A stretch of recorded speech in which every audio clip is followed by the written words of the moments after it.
Hi ಎಲ್ಲರಿಗೂ ನಮಸ್ಕಾರ. ಬನ್ನಿ ಬುಧವಾರದ ಸಂಚಿಕೆಯಲ್ಲಿ ನಿನ್ನ ಜೊತೆ ನನ್ನ ಕತೆ ಸೀರಿಯಲ್ ಏನಾಗ್ತಾ ಇದೆ ಅಂತ ನೋಡಿಕೊಂಡು ಬರೋಣ.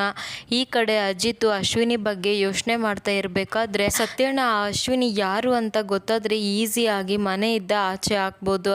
ಆದರೆ ಅವಳ ಬಗ್ಗೆ ನನಗೇನು ಗೊತ್ತಾಗ್ತಾ ಇಲ್ಲ, ಅವಳು ಯಾರು, ಎಲ್ಲಿಂದ ಬಂದ್ಲು, ನನಗೇನು ಗೊತ್ತೇ ಆಗ್ತಾ ಇಲ್ಲ ಅಂತ ಹೇಳಿದ ತಕ್ಷಣ ಅಜಿತ್ ನೀನು ಈ ಥರ ಯೋಚನೆ ಮಾಡೋದ್ರಿಂದ ಏನು ಉಪಯೋಗ ಇಲ್ಲ, ನೀನು ಯಾಕೆ ನಿಮ್ಮ ಅತ್ತೆ ಸಹಾಯನ ತಗೋಬಾರ್ದು ಅಂತ ಸತ್ಯಣ್ಣ ಹೇಳ್ತಾರೆ. ಏನು ಹೇಳ್ತಾ ಇದೆಯಾ ಸತ್ಯಣ್ಣ ಅಂದಾಗ, ಹೌದು ಇದಕ್ಕೆಲ್ಲ ನೀನು ದೇವಯಾನಿ ಅವರ ಸಹಾಯನ ತಗೊಳ್ಳೋದೇ ಬೆಸ್ಟ್. ನೀನು ಒಂದು ಸಲ ಅಲ್ಲಿ ಏನು ನಡೀತೋ ಆ ಸತ್ಯನ ನೀನು ದೇವಯಾನಿ ಅವ್ರ ಹತ್ರ ಹೇಳಿದರೆ ಅವರು ನನ್ನ ಮಗಳನ್ನ ಬಿಟ್ಟು ಇವಳು ಅಜಿತ್ನ ಮದುವೆ ಆಗೋಕೆ ಯಾಕೆ ಬಂದಿದ್ದಾಳೆ ಅನ್ನೋ ಸತ್ಯನ ಅವರೇ ತಿಳ್ಕೊಳ್ತಾರೆ. ಸೊ ನಮ್ಮ ಕೆಲಸ ಸ್ವಲ್ಪ ಈಸಿ ಆಗುತ್ತೆ ಅಲ್ವ ಅಂದಾಗ ಸತ್ಯಣ್ಣ ಎಂಥ ಐಡಿಯಾ ಕೊಟ್ಟಿದ್ದೀರಾ, ಇದನ್ನು ಇವಾಗಲೇ ಮಾಡ್ತೀನಿ ಅಂತ ಹೇಳ್ಬಿಟ್ಟು ದೇವಯಾನಿಗೆ ಕಾಲ್ ಮಾಡ್ತಾನೆ. ಅಜಿತ್ ಹೇಳಪ್ಪ ಅಂತ ಹೇಳಿದ ತಕ್ಷಣ ಅತ್ತೆ ನಿಮ್ಮ ಹತ್ರ ಒಂದು ವಿಚಾರ ಮಾತಾಡಬೇಕು ಅಂತ ಹೇಳ್ತೇನೆ. ಅವತ್ತು ನಾವು ಸೀತಾರಾಮ ಕಲ್ಯಾಣೋತ್ಸವ ಹಿಡ್ಕೊಂಡಿದ್ವಿ ಅಲ್ವಾ, ಅವತ್ತು ಏನಾಯಿತು ಗೊತ್ತಾ, ಭೂಮಿ ಮತ್ತು ಅಂಜನಾ ಇಬ್ಬರು ಕೂಡ ಪ್ರಜ್ಞೆ ಇಲ್ದೇನೆ ರೂಮಲ್ಲಿ ಇದ್ದರು. ನೀವು ಕರ್ಕೊಂಡು ಬಂದ್ರಿ ಅಲ್ವಾ ಭೂಮಿ ಅಂತ, ಅವಳು ಆ್ಯಕ್ಚುಲಿ ಭೂಮಿನೂ ಅಲ್ಲ ಅಂಜನೂ ಅಲ್ಲ, ಅದು ಅಶ್ವಿನಿ ಅಂತ ಹೇಳ್ತಾನೆ. ಏನು ಹೇಳ್ತಾ ಇದೆಯಾ ಅಜಿತ್ ಅಂದಾಗ, ಹೌದು ಬೇಕಿದ್ರೆ ಈ ಸತ್ಯನ ಅಶ್ವಿನಿ ಮುಂದೆನೇ ಕೇಳಿ, ಅವಳು ಯಾಕೆ ನನ್ನನ್ನು ಮದುವೆ ಆಗಬೇಕು ಅಂತ ಅಂದ್ಕೊಂಡು, ನಿಜವಾಗ್ಲೂ ಕೂಡ ಅವಳು ಶ್ರವಣ್ ಅವರ ಮಗಳೇ ಆಗಿದ್ದರೆ ಈ ಥರ ಕೆಲಸ ಮಾಡೋಕ್ಕೆ ಹೇಗೆ ಸಾಧ್ಯ ಅಂತ ಅಜಿತ್ ಕೇಳ್ತಾನೆ. ಆಯಿತು ಅಜಿತ್ ಇಷ್ಟು ಹೇಳಿದೆಯಲ್ವಾ, ನೋಡ್ತಾ ಇರು ಎಲ್ಲ ಸತ್ಯನೂ ಕೂಡ ನಾನು ಬಾಯಿ ಬಿಡಿಸ್ತೀನಿ ಅಂತ ದೇವಯಾನಿ ಅಂತೂ ಫುಲ್ ಕೋಪ ಮಾಡಿಕೊಂಡು ಕಾರ್ ತಗೊಂಡು ಅಶ್ವಿನಿ ಕಡೆಗೆ ಬರ್ತಾಳೆ.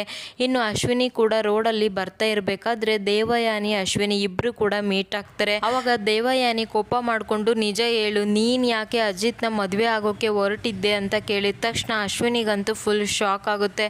ಅದು ಮೇಡಮ್ ಅಂತ ಹೇಳೋಕೆ ಬಂದಿದ್ದ ತಕ್ಷಣ ಸಾಕು ನಿಲ್ಲಿಸು, ಅಜಿತ್ ನನಗೆ ಎಲ್ಲ ಸತ್ಯನ ಹೇಳಿದ್ದಾನೆ, ಆದರೆ ನೀನು ಯಾಕೆ ಅಂಜನಗೆ ಪ್ರಜ್ಞೆ ತಪ್ಪಿಸಿ ಆ ಜಾಗದಲ್ಲಿ ನೀನಿದ್ದೆ, ನನಗೆ ಅದಕ್ಕೆ ಮಾತ್ರ ಉತ್ತರ ಬೇಕು. ನೀನು ನಾನು ಅಂದ್ಕೊಂಡಿರೋ ಹಾಗೆ ಇಲ್ಲ, ನಾನು ನನ್ನ ಉದ್ದೇಶದಿಂದ ನಿನ್ನನ್ನು ಕರ್ಕೊಂಡು ಬಂದಿದ್ದು, ಆದರೆ ನೀನಿಲ್ಲಿ ನಿನ್ನ ಬೇಳೆನ ಬೇಯಿಸ್ಕೊಳ್ತಾ ಇದೀಯಾ.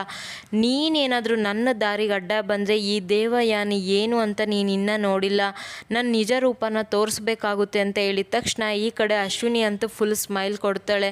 ಇವಾಗ ನೀವು ನನ್ನನ್ನು ಏನು ಮಾಡೋಕ್ಕಾಗೋದಿಲ್ಲ, ಯಾಕೆ ಅಂದರೆ ಪ್ರಾಕ್ಟಿಕಲ್ ಆಗು ಕೂಡ ನಾನೇ ಶ್ರವಣ್ ಮಗಳು ಅನ್ನೋದು ಪ್ರೂವ್ ಆಗಿದೆ. ನೀವೇ ಹೋಗಿ ಸತ್ಯ ಹೇಳಿದ್ರು ಕೂಡ ಆ ಮನೆಯಲ್ಲಿ ಯಾರೂ ಒಪ್ಕೊಳ್ಳೋದಿಲ್ಲ ಅಂತ ಅಜಿತ್ ಮಾತು ಯಾರೂ ನಂಬಿಲ್ಲ ಅಂದಮೇಲೆ ನಿಮ್ಮ ಮಾತನ್ನ ಯಾರು ಕೇಳ್ತಾರೆ ಆ ಮನೆಯಲ್ಲಿ ಅಂತ ಅಶ್ವಿನಿ ಕೇಳ್ತಾಳೆ. ಅದನ್ನು ಕೇಳಿಸ್ಕೊಂಡು ದೇವಯಾನಿ ಅಂತೂ ಫುಲ್ ಕೋಪ ಮಾಡ್ಕೊಂಡು ಬಿಡ್ತಾಳೆ. ಹಾಗಿದ್ರೆ ನಾನು ಸಾಕಿರೋ ಸರ್ಪ ನನ್ನನ್ನೇ ಕಚ್ಚೋಕ್ಕೆ ಬರ್ತಾ ಇದೆ, ಇದನ್ನು ನಾವು ನೋಡಿಕೊಂಡು ನಾನು ಸುಮ್ಮನೆ ಇರಬೇಕಾ, ಸಾಧ್ಯನೇ ಇಲ್ಲ. ನೋಡ್ತಾ ಇರು, ನೀನು ಈ ಮನೆಯವಳು ಅಲ್ಲ ಅನ್ನೋದನ್ನ ನಾನೇ ಪ್ರೂವ್ ಮಾಡ್ತೀನಿ ಅಂತ ದೇವಯಾನಿ ಹೇಳ್ತಾಳೆ.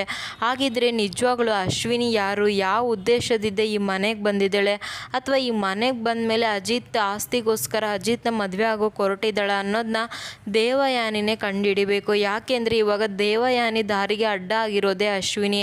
ಸೊ ನಾಳಿನ ಎಪಿಸೋಡ್ ಅಂತೂ ಸಖತ್ತಾಗಿದೆ, ಫುಲ್ ವಿಡಿಯೋ ಕೂಡ ಅಪ್ಲೋಡ್ ಮಾಡ್ತೀನಿ. Thank you so much every one.